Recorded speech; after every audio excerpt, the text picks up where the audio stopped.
16 MPs from the Sri Lanka Freedom Party have left the coalition government that was established in 2015, and among them are cabinet ministers. And at the same time, President Maithripala Sirisena has prorogued Parliament in as many years.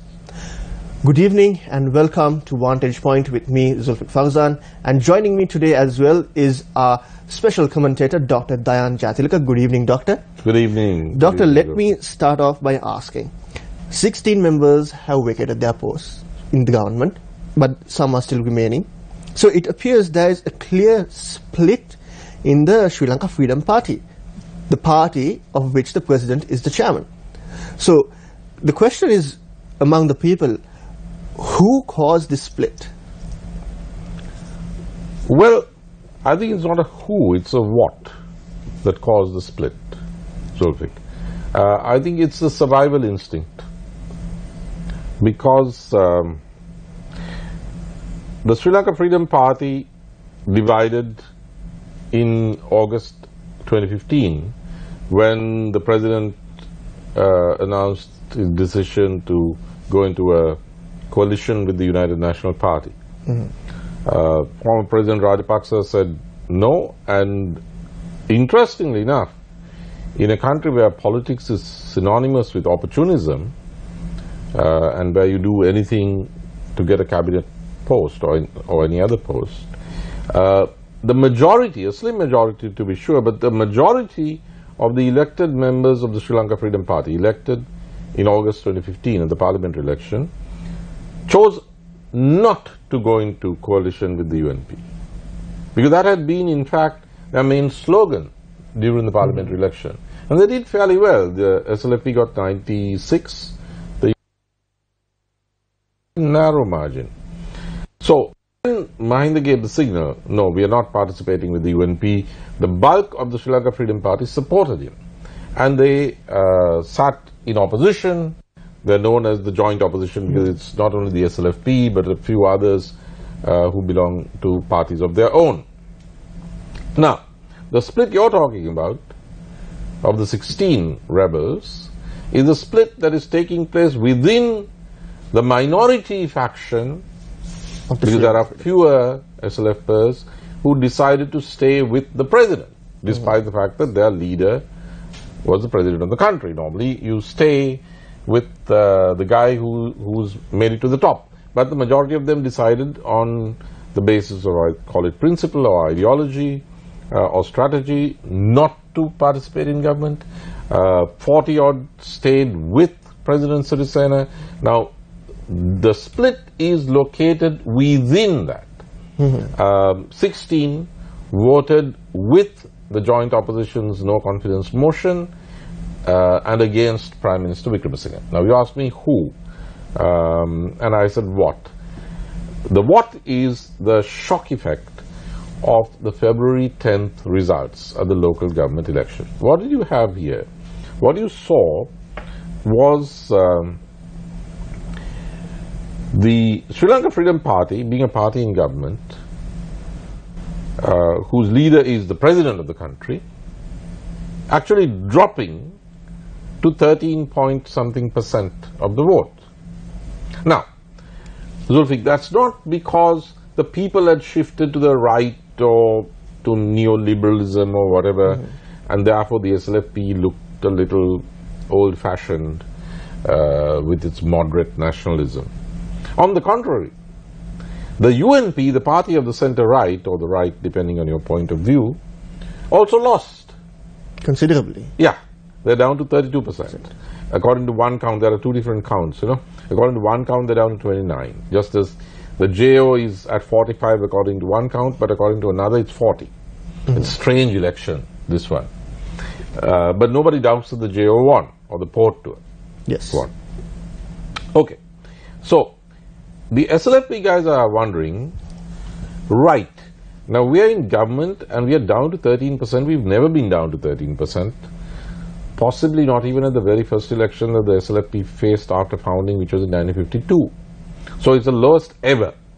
And it's the lowest ever while your own leader is the president and you're in government. So there's something wrong with this picture. Now, The voters did not shift from the SLFP to the UNP, the big boys in the government.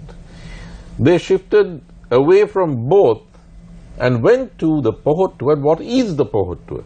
The Pohot tour is the SLFP in maroon. So any intelligent SLFP guys to figure out, okay, they moved away from us, we've dropped to 13.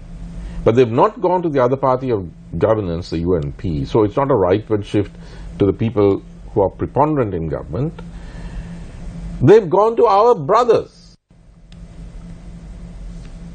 You know, what's wrong with this picture? What's wrong with this picture, they figured out, is we are here stuck with the UNP in government. If we were on the outside, like our fellow party members of the joint opposition in the Pohot tour, we'd be winning. Now the other thing they figure out is election, the national election, the presidential election is next year.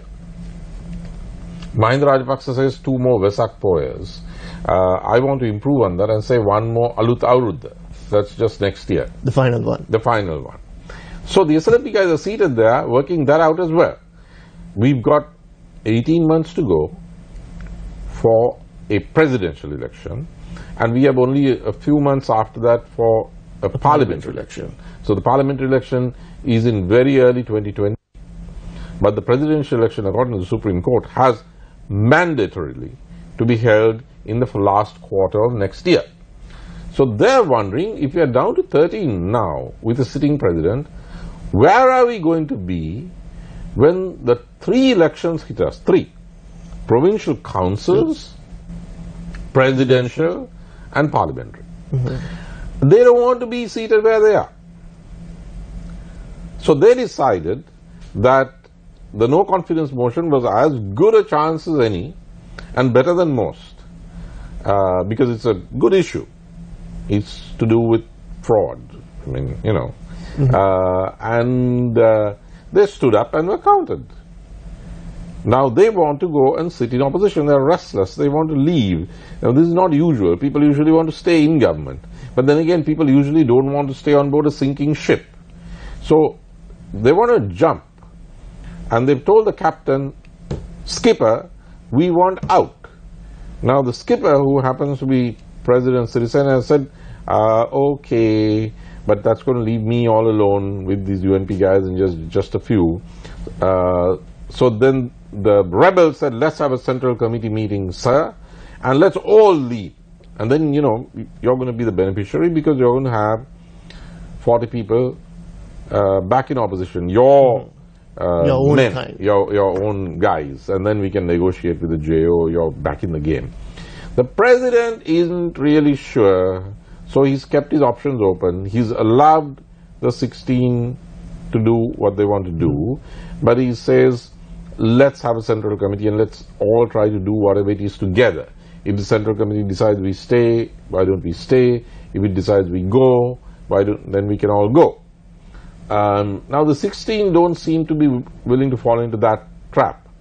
Their point is, if the central committee says stay, we go. But if the central committee, we shall try to convince the entire central committee that it's in the best interest of the party to move together. But the central committee meeting, they had 2. They're supposed to have 2 meetings. They had 1 meeting at which President Sirisena had pointedly criticized or contradicted former President Kumaratunga, and that made the papers, and I think that made everybody nervous, at least the leadership. And as is the case with this government, they kicked the can down the road. Now the central committee meeting is scheduled for when the president returns from Britain. In the meantime, Parliament has been prorogued. It doesn't prevent the central committee from meeting, but the entire process has been put on pause. So you will probably see the second split in the SLFP, the first being the Mahinda Rajapaksa split, which surprised everybody, because the UNP expected that the SLFP split would mean that they would win comfortably at the local authorities election.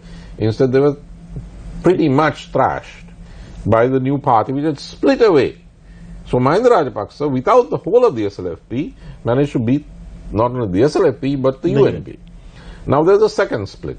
And again, the UNP probably thinks, okay, this will weaken the Sri Lanka Freedom Party, but who knows? The first split yielded a party which beat the UNP, and the second lot may also do fairly well, simply because they're leaving the government. So will these splits actually benefit the party that is in government?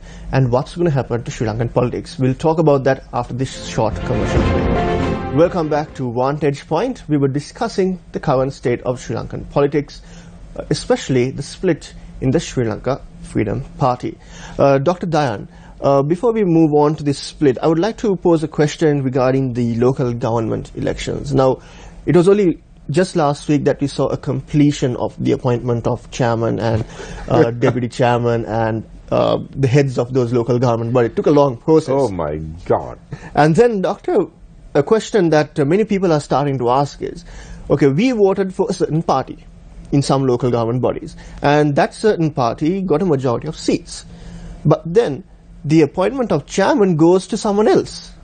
Now, this has been happening in more than 80% of the local government bodies right now. What's the cause for this, Doctor? Is the people's mandate being disregarded in this process? Zulfik, I mean, these guys can't even get an election system correct. This is the Yahapalane's collective brains. This is, there was the Dinesh Gunawardena committee report which had proposed a mixed system. And Karuja Surya, all of these people were on that committee. And there was a simple report. Now, maybe there were a few rectifications that had to be made, but they should have simply implemented that report. That, I believe, is a 2012 report. Instead, the Yahapalana government decided to elaborate its own perfect system. And what you see is the result of that, or the result of the results. It's taken so long, it took so long first to declare the results. Then for the people to take their seats. Then for the chairpersons to be chosen. And the chairpersons bear little relationship, as you say, to the party that won. Exactly. So there's something wrong. I mean, can't these guys, this government, get anything right? Anything.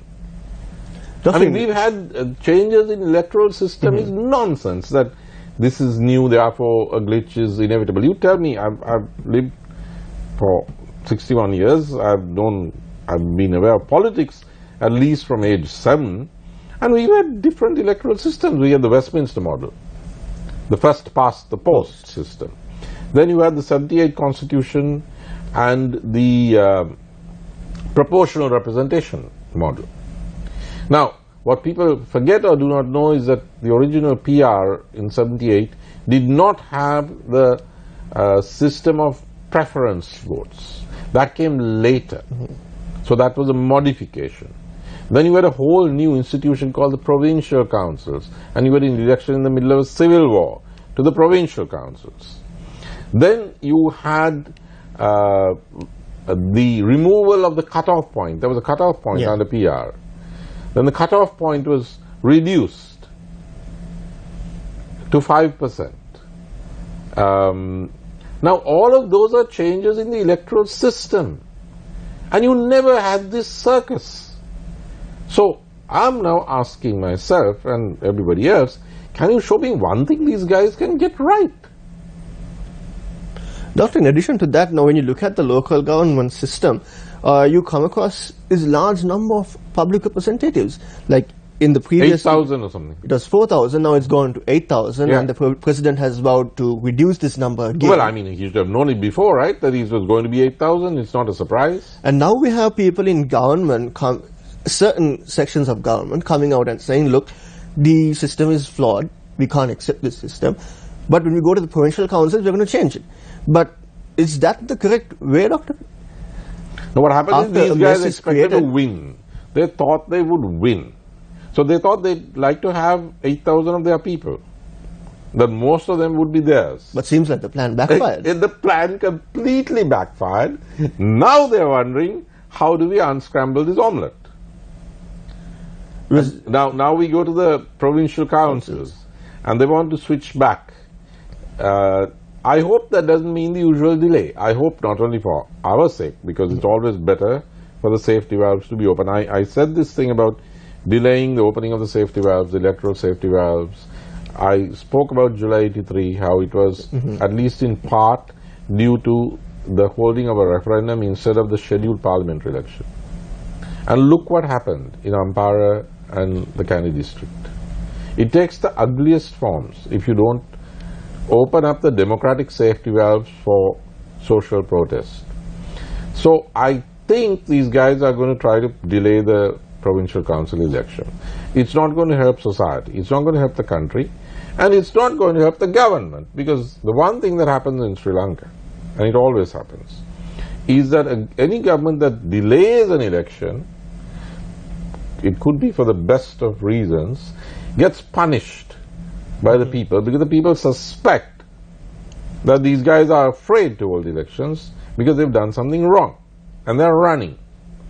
Now, smart leaders like Ranasinghe Premadasa, President Premadasa, and even Mahinda, what they did was, when they felt that there was too much criticism, they said, okay, let's see, have the election on schedule. Mahinda sometimes had elections ahead of schedule and lost. But it has, when you look at what's happened today, has it really hurt him? He's now the owner, pretty much, of the fastest growing and largest single political party in the country. He wouldn't have been if he had remained president. I'm not saying he planned to lose. But what I'm saying is that even if you lose, if you have elections on schedule or even ahead of schedule, you eventually benefit. But if you delay elections, you pay with interest. Now, if these guys don't have the provincial council elections this year, they're going to have it next year, which is an election year, where the people are waiting to throw them out. And you will have a tidal wave. It's going to be a disaster. Disaster. Provincial councils, presidential, parliamentary. A rolling series of catastrophes for the government. So I don't see why they don't have it now. And Doctor, now when we speak of the local government elections, we see now this large number of members being appointed. And it's the people who are ultimately paying for them. And that's going to cost even more. Yeah, they can't even meet. It's not big enough. Exactly, Doctor. Because we recently heard comments being made by some local government members who have been appointed, saying that they don't even have a proper place to sit inside the council, let alone convene a meeting. And then you have people coming in and saying, look, our chairman is from a different party and we can't work with him. And then the most surprising thing, at some local government bodies, it's the monthly offers that are being made. Yeah, that's fairly well known. I mean, you see it on TV. Yesterday I saw somebody accusing someone else, and they accuse people of their own party. That's indeed, you know, that's a nice touch. Normally you accuse the other guy of taking a bribe. Yeah. But here you accuse members of your own party, and it's not only in one place. This is probably the third or fourth time I've seen this on television. You turn on either your ally or other members of your own party and say, I know you took so much money, you so and so.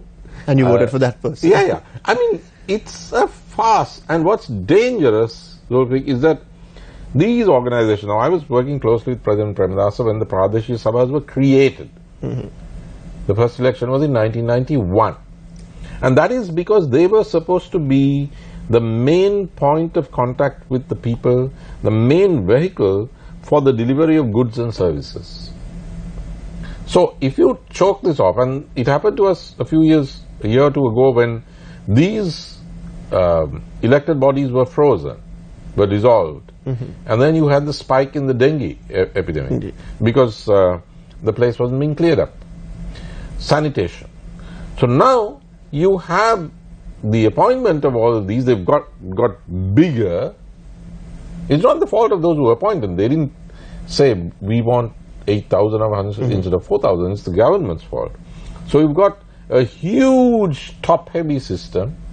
We are paying for this, and they're not even functioning. If they were functioning, then things could get done. But they're not getting done.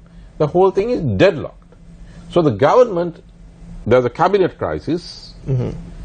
from the cabinet at the top, where there's a cabinet strike and so on, right down to the Pradeshia Sabha at the bottom, there is gridlock. Everything is grinding to a halt.